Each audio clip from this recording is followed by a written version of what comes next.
Народные представители далекие от проблем народа. Аида Хасамалиева высказала критику в адрес своих же коллег. Пока СМИ и соцсети не расскажут, Джорху Кенеш молчит. Манас как международный хаб, сдвигов по продвижению этой идеи пока нет, зато есть инвесторы, готовые развивать воздушную гавань. Что надо модернизировать? О победе 74 года спустя. Они едва научились ходить и говорить, но уже рассказывают о подвигах своих предков гордо. Дикий и беззащитный перед жестокостью человека, но мир не без добрых людей. Шакалов и лис, раненых браконьерами, защитники природы отпустили на волю.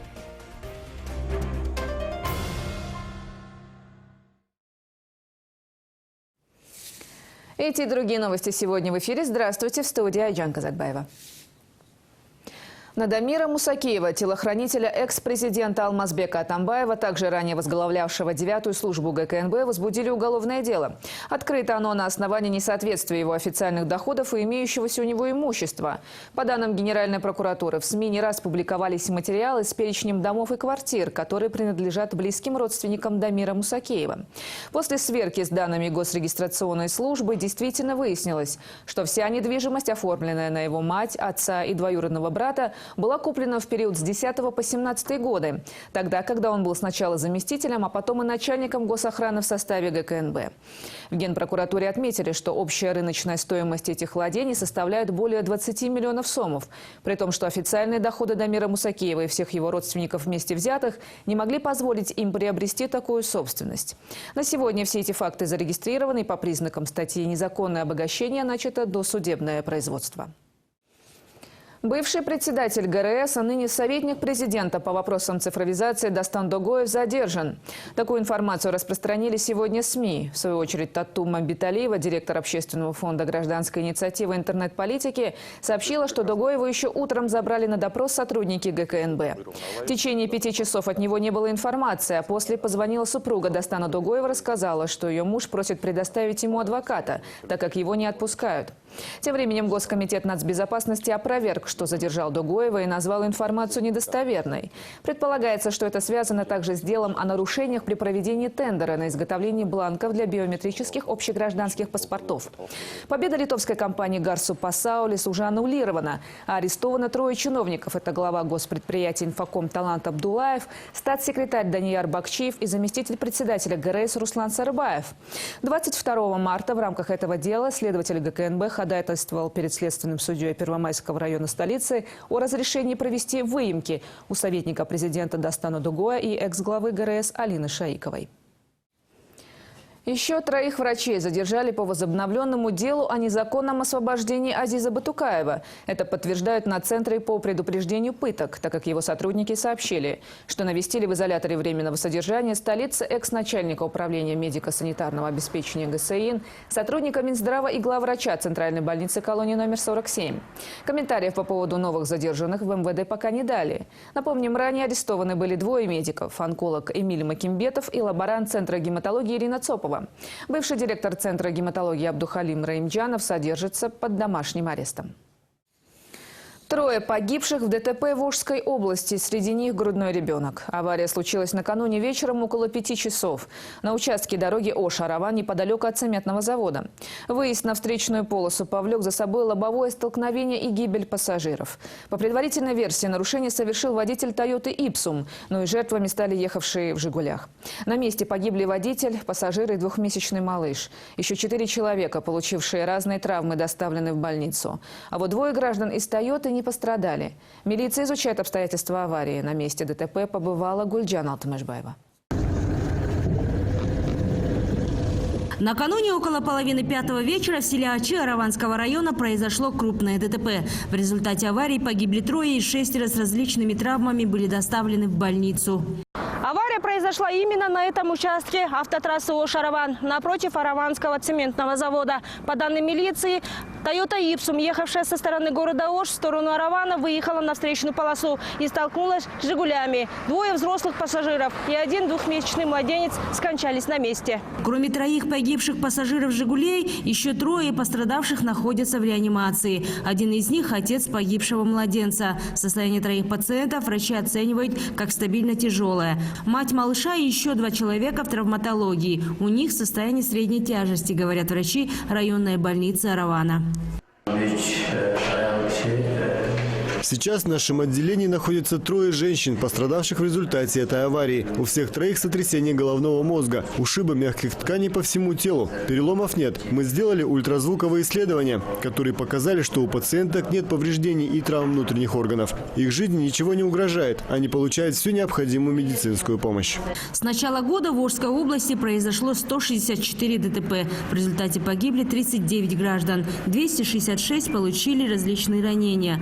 В милиции приводят статистику, согласно которой по сравнению с прошлым годом в этом году число аварий сократилось, но число погибших выросло на 9 человек. В данный момент по данному факту назначены необходимые экспертизы, в том числе автотехническая экспертиза. Началось досудебное расследование. Но по предварительным данным, Toyota Ipsum выехала на встречную полосу и столкнулась с автомобилем «Жигули». Тем не менее, пока не будут готовы результаты расследования инцидента. Утверждать, кто виновен в ДТП, мы не можем. Но этот случай вновь подтверждает анализ основных причин аварий. В их числе езда на скорости, превышающей допустимую, а также выезд на встречную полосу. Не менее серьезная авария произошла и в январе этого года на трассе Ош-Баткен-Исфана. Водитель легковушки ехал из Бишкека и уснул на участке дороги в Наукате, вследствие чего врезался в бензовоз. Последний, пытаясь уйти от столкновения, протаранил здание магазина. Тогда также погибли 3 человека. 5 попали в больницу. Гульжан Алтмышбаева, Бекжан Тохтасунов, НТС Ош.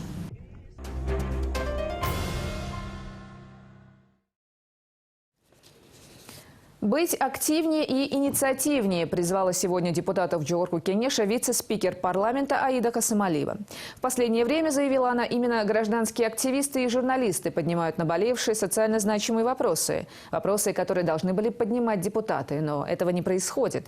Такая же ситуация, по словам экспертов, наблюдается и в правительстве. Вот уже несколько резонансных событий произошло в стране, но по многим из них реакция была скорее запоздалой. Поддержать журналистов и гражданское общество в борьбе с коррупцией призвала сегодня депутатов вице-спикер парламента, а именно тех, кто на свой страх и риск выявляет бизнес, который работает сегодня в тени. По словам Касымалиевой, это только по официальным данным объем теневой экономики составляет 24%, а по сведениям некоторых экспертов и вовсе доходит до 60%. Напомнила она историю 50-миллионного иска предпринимателя Джалиля Атамбаева против сотрудника Азаттык, когда журналист провел полномасштабное расследование и указал на факты сокрытия налогов, а в итоге получил повестку в суд. Да, бизнесмен Джалил Атамбаев отозвал иск на 50 миллионов сомов. Но это победа журналистского сообщества, не государства в рамках борьбы с коррупцией. Кажется, что точка поставлена, но нет. В материале Исакова представлены открытые данные, и журналист предъявил их общественности. Если мы будем называть это слухами и клеветой, то превратимся в парламент, который гонится за фейками. Все злободневные вопросы поднимают журналисты или общество, а Джогорку Кенеш реагирует постфактум. Так не должно быть. В качестве примера вице-спикер привела и ситуацию с ураном. Тогда и парламент, и, кстати, правительство с обсуждением вопроса по добыче радиоактивного металла на Иссык-Куле действительно особо не спешили. До тех пор, пока тема разработки урановых месторождений не стала причиной масштабных митингов по всей стране. О вреде экологии, здоровью населения, снижении турпоказателей говорили и в сквере Горького, и на Старой площади, и в нескольких городах страны. Но реакция парламента была тогда немного запоздалой. Это, в принципе, и сами депутаты не скрывают. Парламент – это представитель народа. Что народ говорит, мы об этом и в трибунах парламента говорим. Поэтому обязательно мы всегда слушаем народа. О чем народ говорит, что его волнует, какие вопросы. Мы, когда бываем среди избирателей, среди населения, вот этот вопрос слушаем, и потом здесь приходим и поднимаем. Это естественно, я думаю. Те, кто когда-то обещали решить какой-то острый для общества вопрос или, например, для развития страны, экономики сделать какой-то вклад, все они сейчас остались вне партий. На сегодня ситуация такая, кто был в тени, вышел на передовые роли. Но так как они до этого были в стороне, какие-то конкретные идеи озвучить не могут. И эта картина будет вплоть до парламентских выборов, до 2020 года. Возможно, до выборов что-нибудь поменяется, но не сейчас. За нерасторопность в принятии решений и за запоздалую реакцию критику выслушает в последнее время и Кабмин, причем не в первый раз. Взять хотя бы ситуацию на границе, когда на заторы правительство обратило внимание лишь после того, как там скопилось около 300 фур. Ту самую историю с перестрелкой из-за контрабанды на кыргызско-казахской границе с участием родственника депутата Джогорку Кенеша. Члены правительства пытались скрыть не один день. Не смогли чиновники вовремя сориентироваться и дать внятную информацию и по урановой теме. Мы запретили эту тему вообще, разработку и изыскание даже таких месторождений.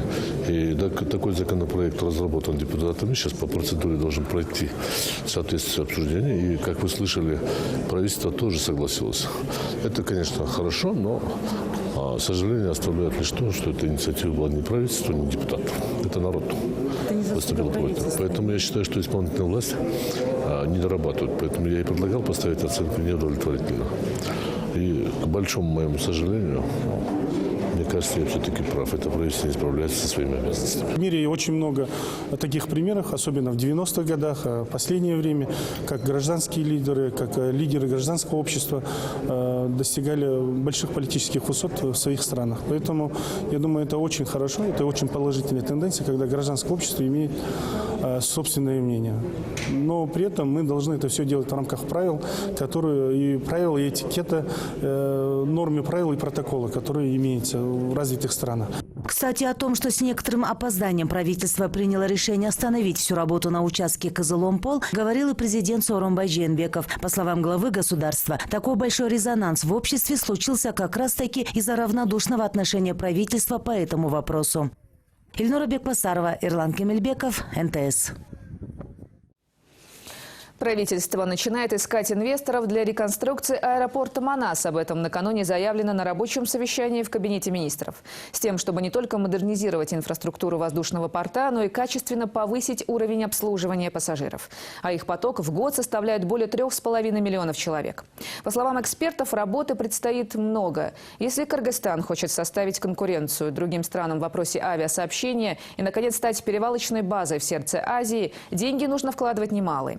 Для этого нужно или привлекать инвесторов, или дать аэропорту возможность самостоятельно распоряжаться своими деньгами, говорят эксперты. Тем более, что предприятие прибыльное. За прошлый год воздушная гавань заработала 1 миллиард 631 миллион сомов чистой прибыли.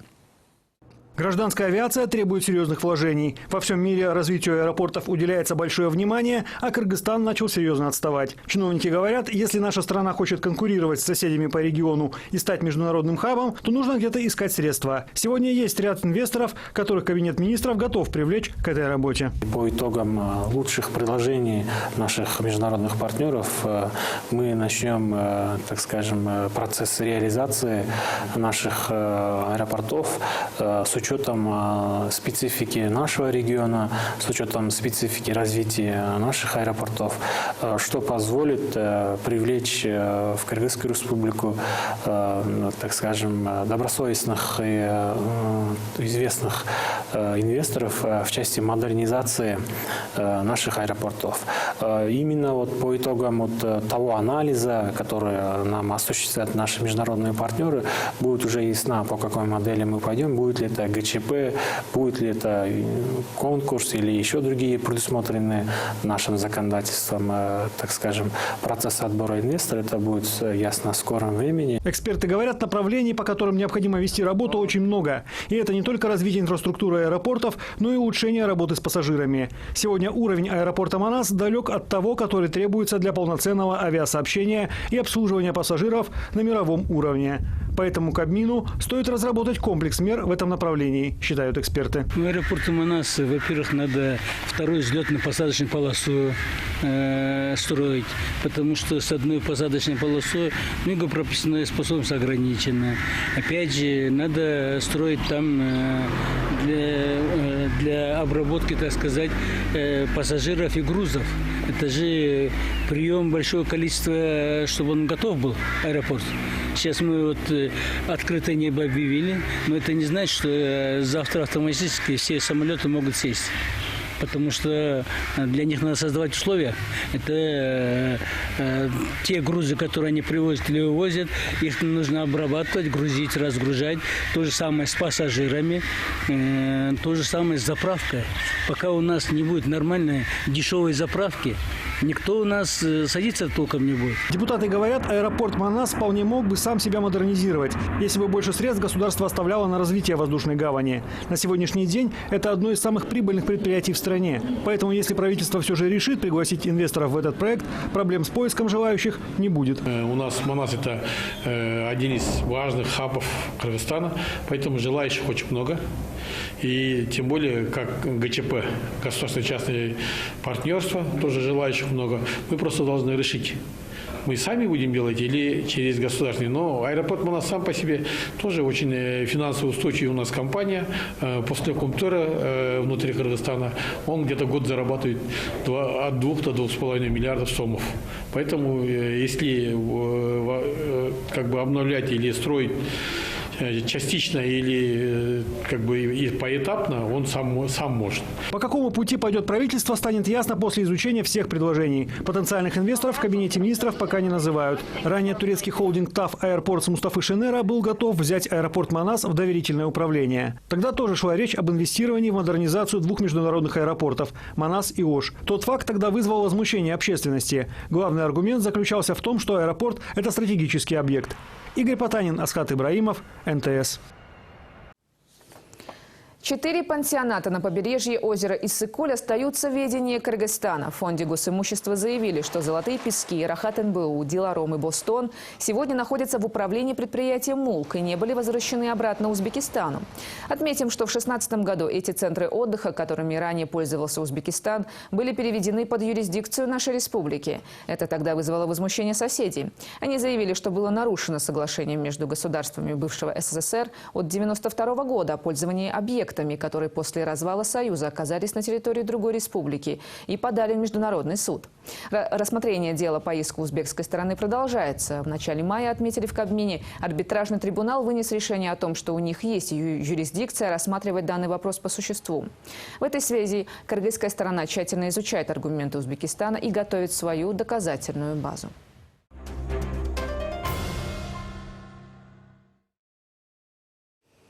Обсудили предстоящие праздники, работу по совместным проектам, а еще почтили память погибших в авиакатастрофе в аэропорту Шереметьево. Сооронбай Жээнбеков сегодня принял посла Российской Федерации Николая Удовиченко. Президент еще раз выразил соболезнования всем, чьи родные и близкие погибли в этой трагедии. Отметил, что кыргызский народ также скорбит по погибшим. Владимиру Путину он передал одновременно слова поддержки и поздравления по случаю Дня Победы. Этот праздник, отметил глава нашего государства, также широко отмечается в Кыргызстане. Такая акция, как «Бессмертный полк», каждый год становится все масштабнее. Все общество помнит подвиг победителей и всегда чтит ветеранов, проживающих на территории нашей страны. Я рад, что наша встреча. Я поздравляю с великим праздником Днем Победы вас и весь российский народ. Я уже поздравлял Владимира Путина. Завтра будем отмечать, завтра бессмертный полк. Мы каждый год проводим в Бишкеке, в областях, в районах центра проводим бессмертный полк. Мы всегда уважаем наших дедов и отцов, которые нам поставили такое государство. И мы всегда это проводим очень на высоком уровне. Лично пожал руку и сказал спасибо за победу ветеранам, что стояли на защите одной большой родины. Сооронбай Жээнбеков сегодня проведал героев Великой Отечественной войны. Не только поздравил, но и пообщался с фронтовиками. Как говорится из уст очевидцев и участников самой кровопролитной войны в истории человечества, услышал их рассказы о подвигах советских солдат и лишениях народа. Грудь в орденах, седина на висках. Это сегодня Усубакуну Байсалову 95. А когда началась война, вспоминает Аксакал, призывали его на фронт 18-летним мальчишкой. О смелости юного связиста начала Великой Отечественной говорит праздничный пиджак, весь увешанный наградами. Да и шрамы от ранений, полученные на войне, не дают забыть о том страшном времени, как бы невзначай говорит дедушка. Разделить горечь и радость воспоминаний к Усубакуну Байсаловичу пришел особый гость. Разглядывая написанную фронтовиком книгу, глава государства отметил неоценимый вклад ветерана в общую победу и дальнейшее восстановление страны. С 16 лет Усубакун Байсалов стал работать учителем в школе, а немногим погодя сменил рубашку педагога на гимнастерку солдата. Участвовал в битве на Курской дуге. Победу со своими однополчанами праздновал в лесу под Польшей. Лично пожав руку победителя, Сооронбай Жээнбеков поблагодарил его за все перенесенные тяготы даты на пути к долгожданному дню 9 мая. Здоровья вам и долгих лет жизни, чтобы в следующем году мы с вами обязательно встретились. Вы в 16 лет уже учителем, оказывается, стали, а когда вам и 18 не было, уже ушли на фронт. В родное село вернулся я с войны в 1946 году. Окончил университет и начал трудиться. С тех пор работал в сфере образования. Был директором школы, дослужился до заведующего районным отделом народного образования. Судьба такая. Выпали на нашу долю все эти тяготы. Особенно сложные были 1942-43 годы. Когда мы дошли до Польши, еще не успели в город войти. Там мы узнали, что победили. С праздником вас! Праздником вас! Поздравляем от всей души! Спасибо, что вы нашли возможность посетить ветерана войны. Это ваш праздник. Спасибо. В преддверии праздника побывал в гостях президент сегодня и у бывшего бойца минометного краснознаменного полка танковой Звенигородской дивизии Алексея Варавина. Для нашего поколения, для будущего поколения. Да. Образец, как надо служить Отечеству, Родине. Да, молодцы, молодцы. Школу кончил, через 3 дня война. Сразу на фронт, через 3 дня мы, пацаны, все в военкомате. Прошу направить на фронт. Нет, всех. Да, со школы. Со школы. 10 класс я кончил, через 3 дня война. Все уже пошли. Орденоносец Красной Звезды, 98-летний отставной полковник, рассказал Сооронбаю Жээнбекову о своих военных годах. Как служил на Воронежском фронте, как работал в музыкальной школе и в органах государственной безопасности. И о том, какой ценой далась для него и всех его сослуживцев эта победа. А следующий год, 75 лет, победе в Великой Отечественной войне. Это будет большой праздник. Вы держитесь, хорошо? Да. Держитесь. А мы будем молить Бога, что у вас здоровье было хорошее. Жизненный путь, героизм и отвага ветеранов Великой Отечественной войны, боровшихся за свободу и мир, пример для подражания следующим поколениям, подчеркнул президент. А еще Сооронбай Жээнбеков обещал принять участие в шествии бессмертного полка, символизирующем вечную память о тех, кто не пожалел жизни за Родину. Алексей Немашкал, Рахат Джанабекова, Александр Симонов, НТС. Но пока многие кыргызстанцы готовятся принять участие в акции «Бессмертный полк» вместе с президентом, воспитанники столичного детского сада номер 140 организовали свое личное шествие. С портретами прадедушек и прабабушек фронтовиков и тружеников тыла малыши сегодня прошагали стройными рядами вокруг детского сада. Ну а после провели праздничное мероприятие, в рамках которого мальчики и девочки, облачившись в военную форму, рассказывали стихи, танцевали и пели песни военных лет.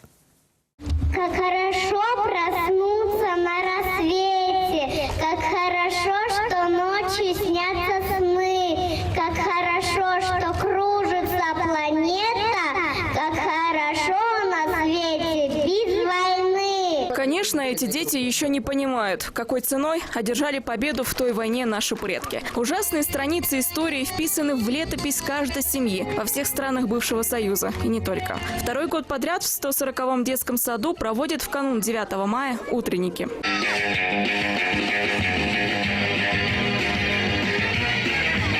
Готовились к этому празднику здесь не один день. Дети рисовали рисунки, делали открытки, с ними и беседовали на эту тему. Вы знаете, есть очень много литературы детской. У нас на входе оформлено для 2 стенда. Один из них – это «Дети войны». То есть это совсем маленькие дети, которые не только принимали участие и получили военные награды, но и дети-труженики тыла. Мы таким образом развиваем патриотическое чувство детей наших.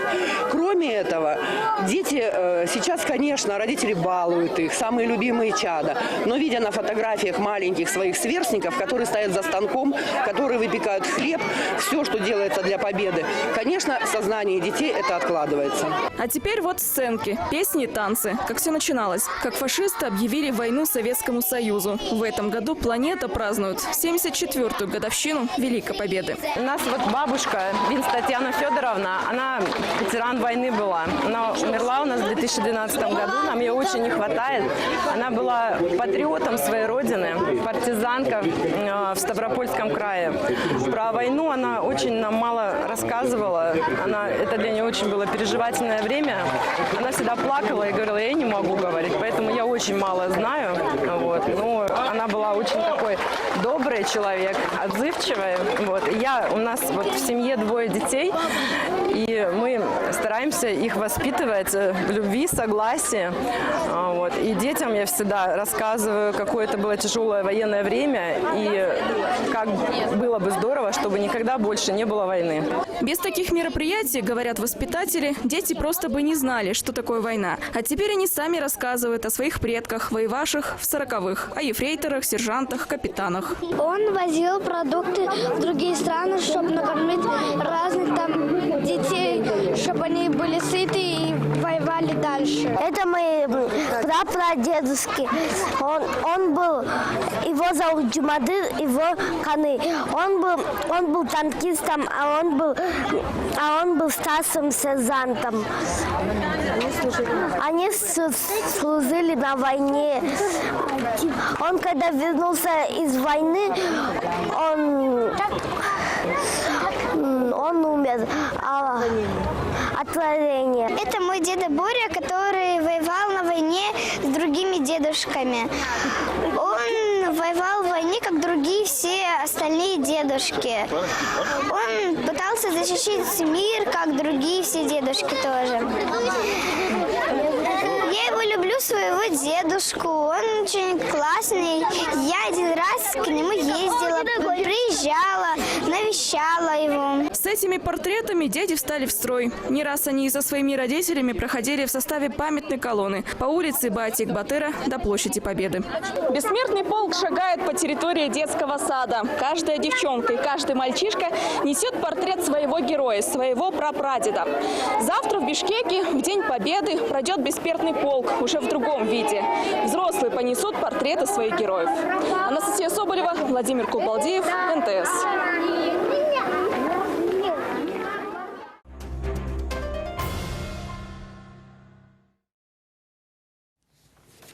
Борьба с мусором началась. На выделенной территории начались работы по строительству нового мусорного полигона близ старой свалки. В ответственном подразделении мэрии города сообщают, что на первом этапе пройдут земляные работы.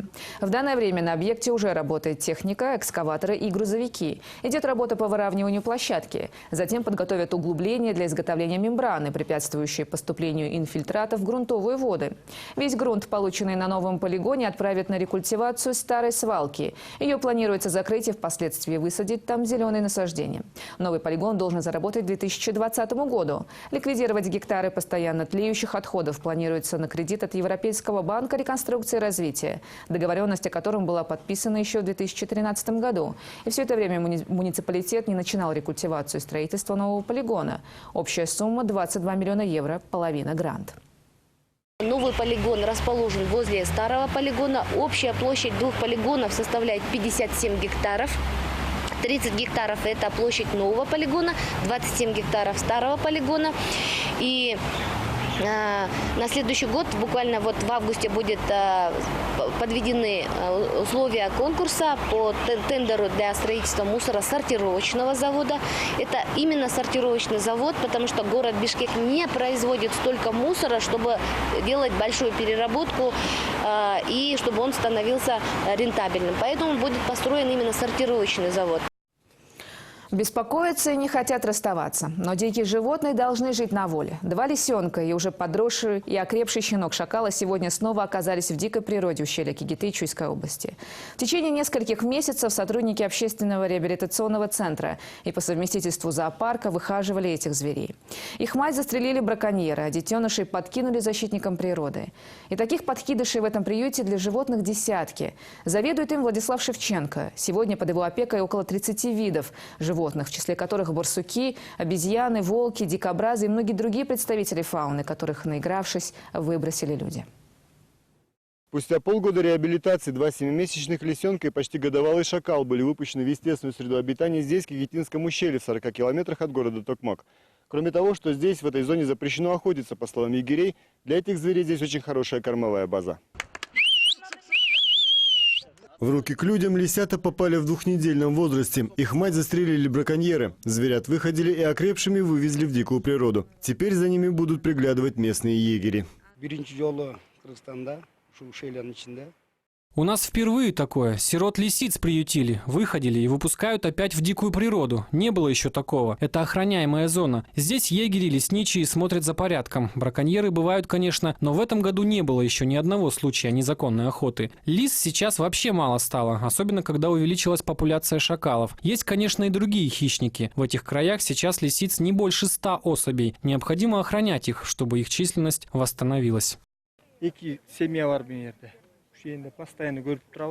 Поблизости 2 семьи лисиц живут, постоянно здесь их видим. Браконьеров пока не видели еще в этом году, а диких животных здесь много. Горные козлы, архары, снежные барсы есть, волки. Горных козлов недавно мы насчитали около 480 голов, оленей больше 300. А многих мы ведь еще не видим, которые прячутся и обитают в более отдаленных районах. Природного врага лисиц, щенка-шакала, выпустили ниже, на более равнинном месте. Около 10 месяцев назад какие-то люди пытались продать его за несколько сотен сомов. Откуда он появился, у них неизвестно.